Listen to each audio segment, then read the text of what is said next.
નમસ્કાર મિત્રો, ગુજરાત ફોકસ ન્યૂઝમાં આપનું હાર્દિક સ્વાગત છે. હું હિરલ. આજના મુખ્ય સમાચાર. ભગવાન શ્રીકૃષ્ણના શાશ્વત સ્વરૂપ અને ભક્તિ રસથી તરબતર એક અદ્ભુત અને ભવ્ય સંગીતમય રાત્રિનું આયોજન અમદાવાદના આંગણે થવા જઈ રહ્યું છે. સંગીત જગતના જાણીતા નામ હાર્દિક દવે અને તેમના પિતાશ્રી અને ગુજરાતી લોકસંગીતનું મુઠ્ઠી ઊંચેરું નામ એવા શ્રી પ્રફુલ્લ દવેના સંયુક્ત ઉપક્રમે શ્યામ ધ કૃષ્ણા કોન્સર્ટની ભવ્ય જીવંત પ્રસ્તુતિ થવા જઈ રહી છે. દિવ્ય સંગીત અને મધુર ધૂનોથી સજ્જ આ અદ્ભુત ભક્તિ સંગીતનો આ અભૂતપૂર્વ કાર્યક્રમ આગામી 30 મે શનિવારના રોજ સાંજે અમદાવાદના સોલા ભાગવત મેદાન ખાતે યોજાશે.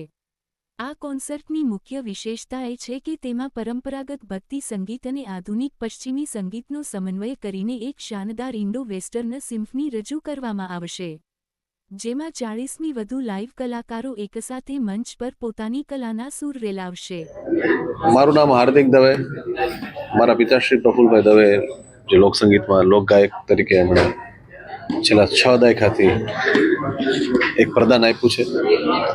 મારા પિતાશ્રી પાસે શીખીને અમે જે કૃષ્ણના લોકગીતો અને ભજન જે શીખ્યા છે એ ગાવાનો પ્રયત્ન હું 30મી મેના રોજ સોલા ભાગવત વિદ્યાપીઠના ગ્રાઉન્ડમાં કરી રહ્યો છું, કે જેનું નામ છે શ્યામ, કે જ્યાં 40 કરતાં વધારે મ્યુઝિશિયન્સ આવવાના છે. ભારતીય વાદ્યો સાથે પશ્ચિમી વાદ્યોના સંગમ સાથે અમે શ્યામ ગાવાના છીએ. સર, આ દેશ છે ને ગામડાઓથી બનેલો દેશ છે. ગામડાનું સંગીત બહુ ગહેરું છે, બહુ વિશાળ છે, પણ એ સંગીતને હવે આવનારી જનરેશન સાથે, આવનારી યુવા પેઢી સાથે એ રીતના એનો સંગમ કરવાની જરૂર છે કે એને સમજાવી ભાષામાં એને મૂકવાની જરૂર છે. વેસ્ટર્ન સિમ્ફની સાથે રાજસ્થાનના લોકસંગીતના વાદ્યો જેમ કે કમાયચા, મુરલી, બીન, સાથે સાથે ગુજરાતના ગામડાના અમુક ઇન્સ્ટ્રુમેન્ટ છે, એ બધાનું કોમ્બિનેશન એવા મંચ ઉપર મૂકવાના છે કે જ્યાં આ અમદાવાદના યુવાનો એને સાંભળશે, એના રંગ અને રસને પીશે. એ રીતનો અમારો પ્રયત્ન છે. આ કોન્સેપ્ટ પછી આગળનું શું વિચાર?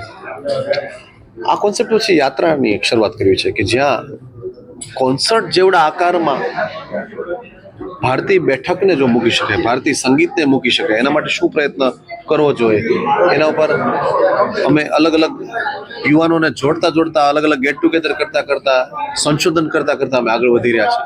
અને એ યાત્રા છેક પશ્ચિમ સુધી પહોંચશે, કે જ્યાં પશ્ચિમનું કોન્સર્ટ અહીંયા આવ્યું હોય એવી વાત નહીં, પણ અહીંનો વિચાર પશ્ચિમ સુધી પહોંચે.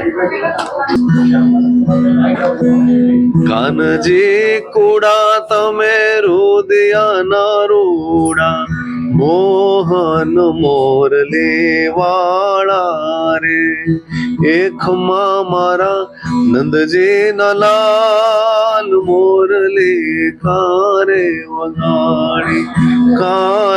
વગાડી.